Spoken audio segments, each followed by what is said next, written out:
나가는 지방에 있는 줄기세포를 완전히 그냥 보존하고 지방세포만 싹 뽑아버리면 안쪽에 혈액 공급과 그다음에 상처가 낫기 위한 엄청난 양의 성장 호르몬을 이제 줄기세포가 계속 공급하기 때문에 회복의 속도, 회복의 질 이런 것들이 훨씬 더 좋아지는 상태로 우리가 이제 복부거상이라는 큰 수술을 아주 가볍게 할 수 있는 그런 그 기회를 주는 거죠. 안녕하세요, 도라인 성형외과 조지호입니다. 안녕하세요. 도라인 성형외과 정유석입니다. 안녕하세요. 도라인 성형외과 김윤건입니다. 오늘은 줄기세포 복부 거상, 복부 성형에 대한 질문이 좀 올라왔는데요.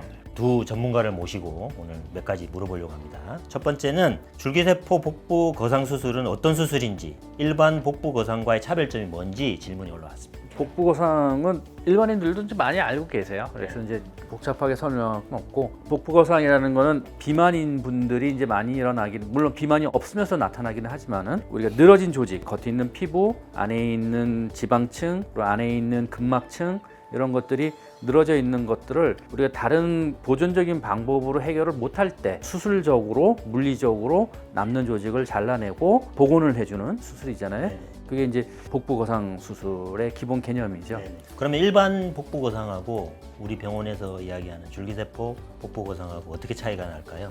그거는 제가 좀 설명을 드리면 우리가 좀 논란이 조금 있었어요. 옛날에 복부거상이랑 지방흡입은 동시에 하면 안 된다. 많은 그 외과 의사들이 이제 시도했습니다. 지방흡입과 복부거상을 동시에 진행하는 것들을 이제 많이 시도해서 지금은 성공적인 결과가 나오고 있어요. 이럴 때 문제가 되는 게 뭐냐면 지방을 빼서 없애버릴 때 그 안에 수많은 줄기세포가 같이 없어져 버리는 거예요. 그렇죠. 이렇게 되니까 박리를 많이 할 때는 이 배 아래서 여기 가슴 있는 데까지 박리를 하거든요. 넓게 박리합니다. 그렇게 되면 피부가 이렇게 쑥 이런 식으로 쑥 들리게 되잖아요. 들리는 걸 우리가 피판이라 그래요. 피판. 피부의 판. 근데 피판은 혈액 공급이 잘 안 돼서 이제 상처 안 붓고 안에 막 물이 고이고 막 이런 복잡한 문제들이 생기는 거예요. 근데 나가는 지방에 있는 줄기세포를 완전히 그냥 보존하고 지방세포만 싹 뽑아버리면 안쪽에 혈액 공급과 그다음에 상처가 낫기 위한 엄청난 양의 성장 호르몬을 이제 줄기세포가 계속 공급하기 때문에 회복의 속도, 회복의 질 이런 것들이 훨씬 더 좋아지는 상태로 우리가 이제 복부거상이라는 큰 수술을 아주 가볍게 할 수 있는 그런 그 기회를 주는 거죠. 듣기에도 아주 부담스러운 수술일 수 있는데 줄기세포의 도움을 받으면 훨씬 덜 부담스럽고 가볍게 접근할 수 있는, 부작용도 줄이고 회복도 빠르고 일상생활로 빨리 복귀하는 그런 게 가능하다는 거죠.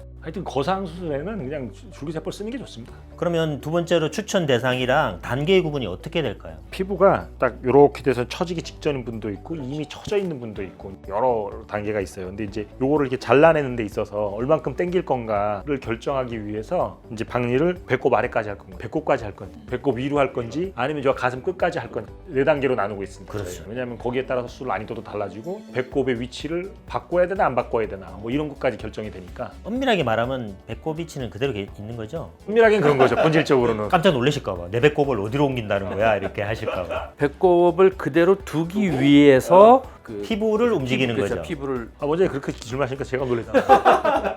그렇다면 제가 이제 일반인 입장에서 궁금할 수 있는 게 근육도 있고 지방도 있고 어떻게 당기는지 일반인들은 잘 모르잖아요. 그렇죠.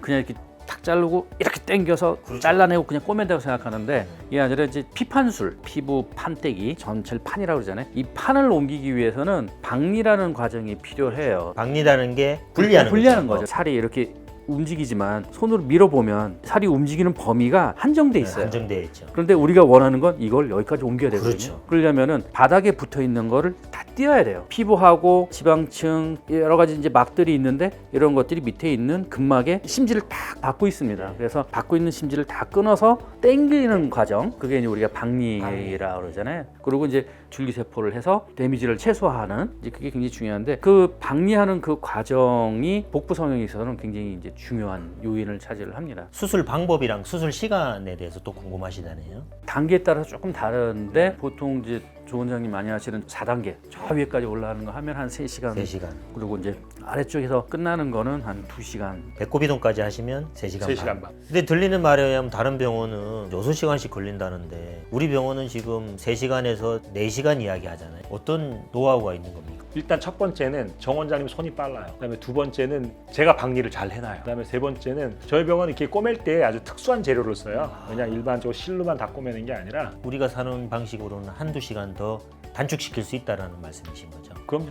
그러면 이제 우리 환자들 입장에서는 혹시 이제 상처가 크고 넓으니까 이게 혹시 일상생활 하다가 아물기 전에 상처가 덧날까봐 혹은 벌어질까봐 염려한다는 이야기가 있는데, 그래서 뭐 다른 병원에서는 3중봉합, 4중봉합 이야기를 한다고 해요. 우리 병원은 그렇게 따지면 어떻게 되는 건가요? 우리가 사실 3중봉합, 4중봉합은 사실 필요 없습니다. 몸속에 있는 그런 조직들이 힘을 받는 부분이 있어요. 그 힘을 받는 조직만 잘 봉합을 해놓으면은 뭐 3중, 4중 필요가 없거든요. 안면거상 우리가 얼굴을 이렇게 당길 때 어떤 병원들 보면 여기 흉 심하게 이렇게 남거든요. 근데 그게 왜 그러냐면은 힘을 받는 부위에 봉합을 잘 해놓지 않고 힘을 받아서는 안 되는 부위에 막 봉합을 해놓으면은 흉이 많이 남아요. 근데 복부성형도 똑같아요. 힘이 받는 부위에만 봉합을 잘 해놓으면은 힘이 받지 않는 부위는 흉이 많이 남질 않거든요. 제가 이 얘기를 왜 하냐면은 박리를 깨끗하게 해 놓으시기 때문에 제가 봉합을 할 때 필요한 부분만 봉합을 하고, 그리고 이제 아까 말씀드린 것처럼 특수한 기구를 이용해서 수술을 하니까는 봉합이 쉽고, 그리고 봉합 시간이 짧아지고, 그러니까 봉합 시간이 짧아지게 되면은 불문율이에요. 수술 시간에 안에 있는 조직이 노출되는 시간을 줄이면 줄일수록 부작용률이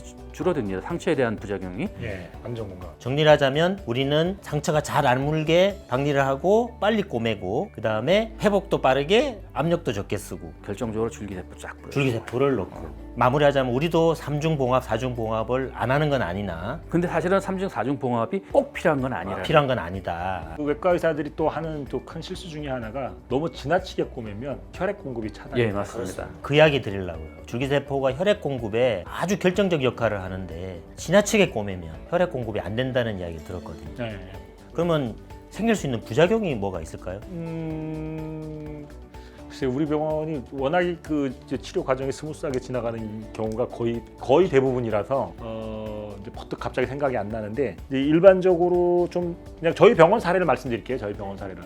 피판이 괴사되거나 그런 경우는 최근 한 뭐 5년, 10년 사이에 제가 본 적이 아예 없고, 우리가 경험한 적이 없고, 근데 있을 수는 있습니다. 교과서에 나오니까. 근데 이제 우리 병원에서 생기는 유일한 거라고는 피주머니를 차거든요. 안에 이제 혈액이랑 피가 이제 녹은 이런 것들이 자꾸 고이게 되니까, 이게 고이면 안에 염증이 생겨요. 그래서 그것을 바깥쪽으로 빼내기 위해서 이제 피주머니를 차게 되는데, 그 피주머니 차는 시간이 조금 연장되는 거.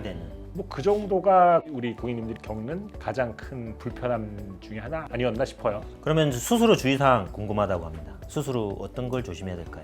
특별히 주의할 건 없는 것 같고, 오히려 여기를 절개하면은 서서 다니실 때 땡기고 불편하니까 너무 누워 계시는 누워 분들이 있어요. 있어요. 너무 누워 계시는 거 사실 좋지는 않거든요. 일상생활을 하라. 그렇죠. 가볍게 일상생활하고 너무 누워 계시는 거 그렇게 좋지는 않을 것 같아요. 네. 인터넷에 보면 거상수술 한 다음에 허리를 펴지 마라, 마치 새우처럼 구부리고 다녀라, 이런 이야기를 한다는데 어떻게 생각하세요? 에이, 그거는 아닌 것 같아요. 본인이 이렇게 쭉 펴서 편안한 자세로 다니시면 되고요. 이걸 일부러 과신전, 하이퍼 익스텐전, 막 이런 것만 안 하시면 그건 돼요. 하지 말고. 네, 그런 거 안 하시면 돼요. 그렇다고 또 너무 조심하지도 말고. 저도 그거 조금 이해가 안 돼요. 이러고 다닌다는 건 조금 이해가 안 돼요. 그러면 이제 잘 안 됐어요. 우리가 기대한 것만큼. 어떻게 다시 할 수 있는 건가요? 네, 다시 할 수 있습니다. 언제쯤 다시 할 수 있을까요? 6개월 넘어야죠, 오늘. 6개월 넘어주는 게 제일 좋죠. 언제든 다시 할 수 있고 6개월이 넘으면 할 수 있는 거죠. 네. 줄기세포 복부 거상에 대한 소소한 이야기는 여기까지 마치고, 다음에 또 자세한 내용은 다시 다뤄드리도록 하겠습니다. 자, 여러분 다 아시죠? 구독, 좋아요. 알람 설정. 그리고 라인은 도라인.